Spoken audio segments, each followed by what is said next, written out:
going on, guys? So today I'm going to show you how to remove and replace your push start button. It's real simple.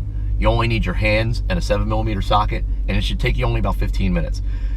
The problem with the push start housing is that it's secured by 2 little screws, and that's it. And as I found out recently, that over time, by pushing it, you can actually strip these screws, and the one side got stripped. It started to fall into the dash. I panicked. I called the dealership and set up an appointment, but then I decided to try to do this myself, and I realized how easy it was. So I'm going to show you step by step in this video how to do it yourself, save yourself the trip, the aggravation, and the money, and it's very, very easy. All right, so watch these steps. If you have any questions afterwards, comment below and I'll get back to you right away. All right, so the first step in removing your start stop button is removing the UConnect trim. Okay, simple. All you have to do is open that up. All right, what you want to do is you want to reach in here, 2 hands, and pull towards you. That's it. See, it's going to sound like it's breaking, but it's not. Okay, just work it straight towards you. Don't use trim tools. That's it. Start pulling it towards you. The top part actually sticks a little bit. You want to work your fingers up. That's it. Okay, now pull it straight back slowly and then tilt it down until you see the exposed wiring. There's a wire. You see this little clip right here? Okay, you're just gonna have to pinch to remove it. There you go. And that's it. Okay, that's the first step. Now that you got that trim off, the next step is to remove this 7mm bolt. Okay, let me get real close for you to show you. All right, you see that? All right, so that's the first bolt you have to remove. So you only need your hands, and you need a 7mm ratchet.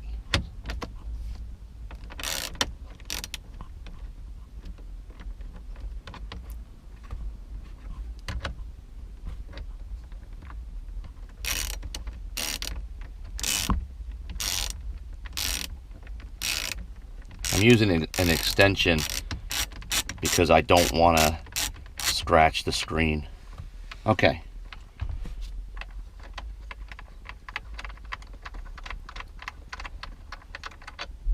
All right, so that's your first 7mm bolt. There's 2 of them. Now the second one, okay, is going to be located behind your steering wheel shroud. This plastic shroud actually comes off. I'm going to show you how to do that right now. This is step 2.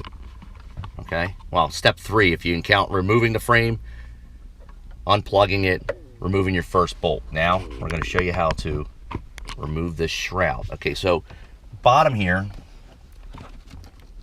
where was it again? It's a pain in the ass to get started.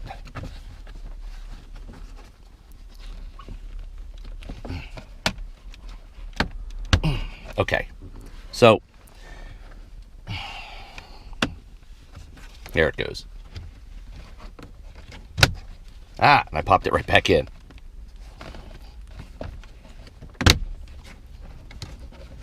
Need to pull this shroud off. All right. It sticks a little bit. You see this? Let me try to show you all the way around. Let me make that. All right, so you see this? This shroud that covers your steering wheel, your column housing down here, it has to come off. And it pops off. It's a little difficult to get started. You'll start pulling this thing off, but don't worry about it. You can pop it back in.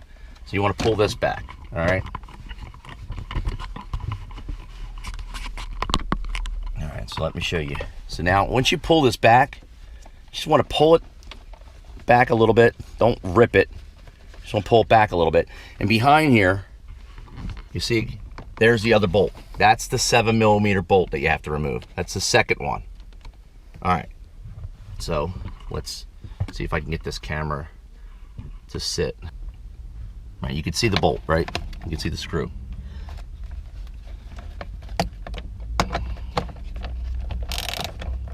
This one goes in a lot further, so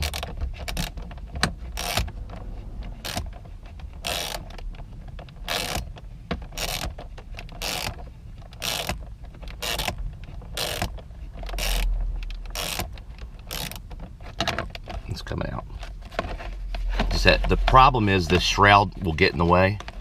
So I'm going to remove this.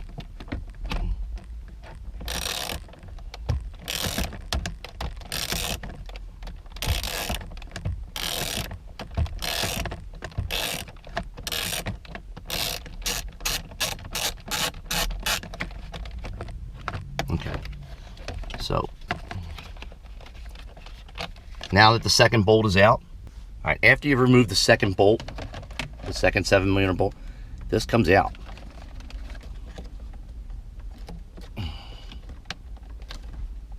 That's it. Gotta pop it out of the clip. Sounds like you're gonna break it, but you're not, okay? And what you wanna do is, let me set this camera up a little bit better.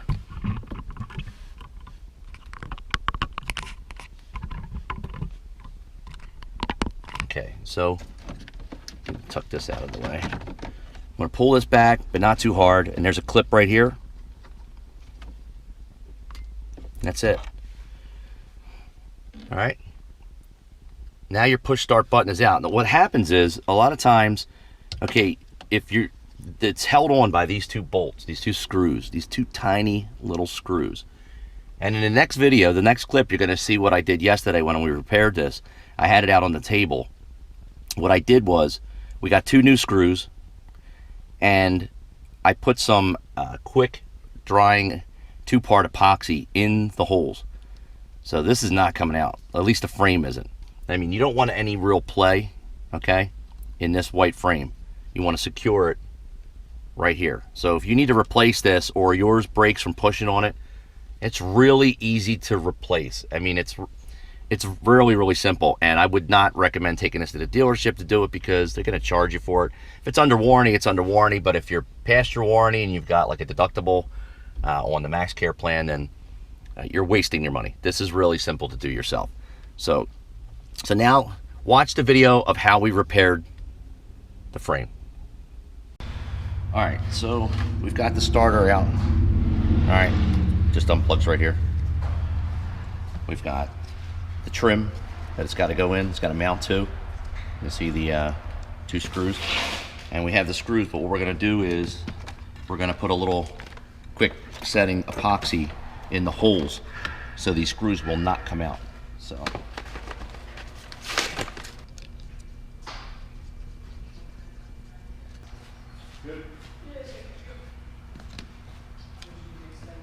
literally putting a little epoxy in the screw hole.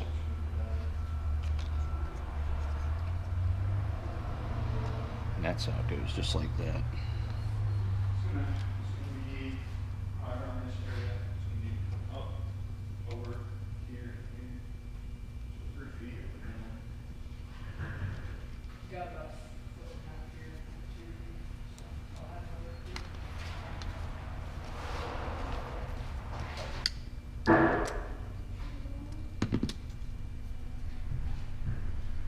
There we go.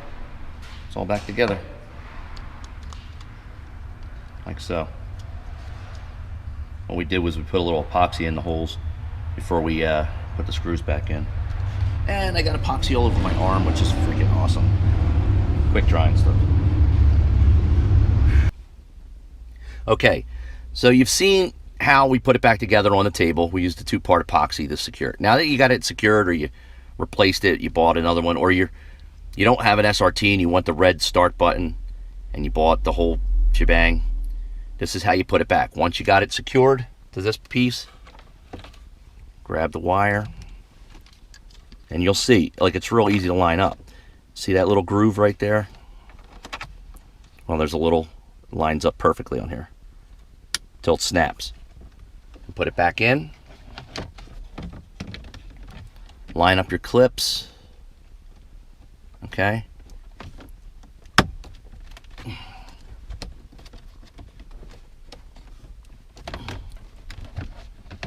Make sure everything is lined up. And then just start in reverse.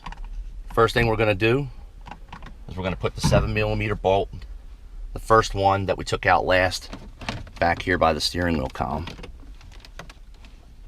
And this is a pain to start but just want to get it started with my fingers.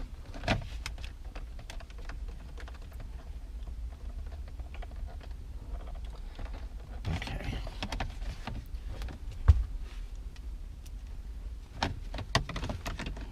Tighten it down.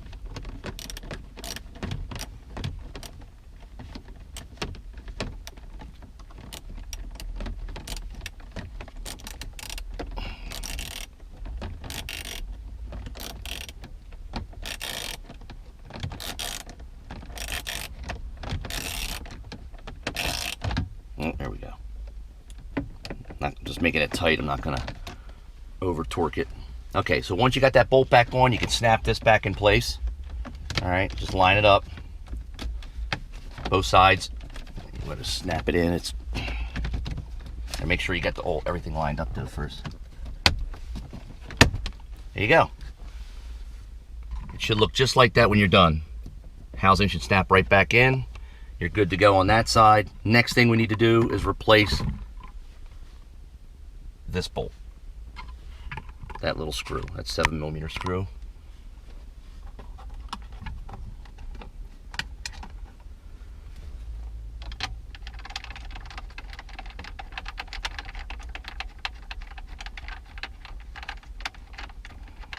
Now I looked online, and pages like, or websites like jeepgarage.org, they had a couple of people that this happened to. It's quite common, I guess.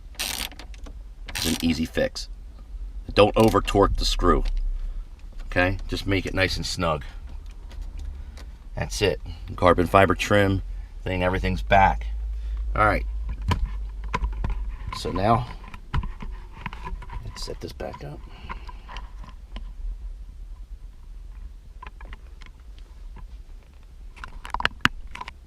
Okay. Now you got to replace your UConnect trim, okay? But before you do so, please remember to put the wire back in. I actually forgot this the other day. So take the wire, snap it back in, just like that. And when you snap it in, the car will register that it's been connected, and you'll see your screen will come on for a second, okay? Start with the vents, work the vents in nice and slow, get everything lined up, okay? Now, just like when you removed it and you pulled it out, okay? Same exact, here, let me move this up so I'll show you a little bit better. Same thing, when you're putting it back on, snap it at the top, okay?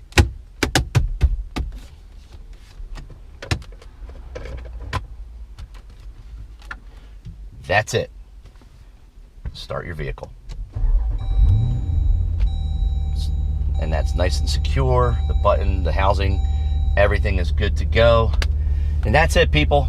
The camera's been rolling for a little over 12 minutes continuous. Obviously, I'm going to edit a couple things out for you, but that's it. Start to stop. It is literally a less than a 10-minute job to remove this push start button. And then to fix it is another 5 minutes or so. If you have the screws ready, you have the 2-part epoxy. Literally, the only thing you need is a 7mm socket wrench, okay?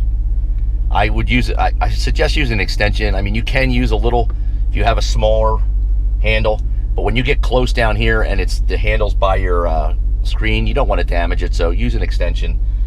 Real easy, super easy. Use your hands, 7mm socket, and you're good to go. If you have any questions about this, or if you're local to me in the Philadelphia area and have this issue and you don't want to pay the dealership, whether you're out of warranty or you just want it done just like I showed you, hit me up.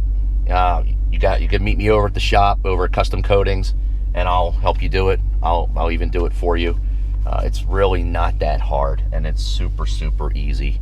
So hopefully this video has helped you guys and girls out there who may face this issue or may be facing this issue currently. And this is why I do these. Love my country, love my family, love my Mopar. So I'm hoping that you guys watching this will help. It may help somebody out there. All right. And as I always say, be safe, and I'm out.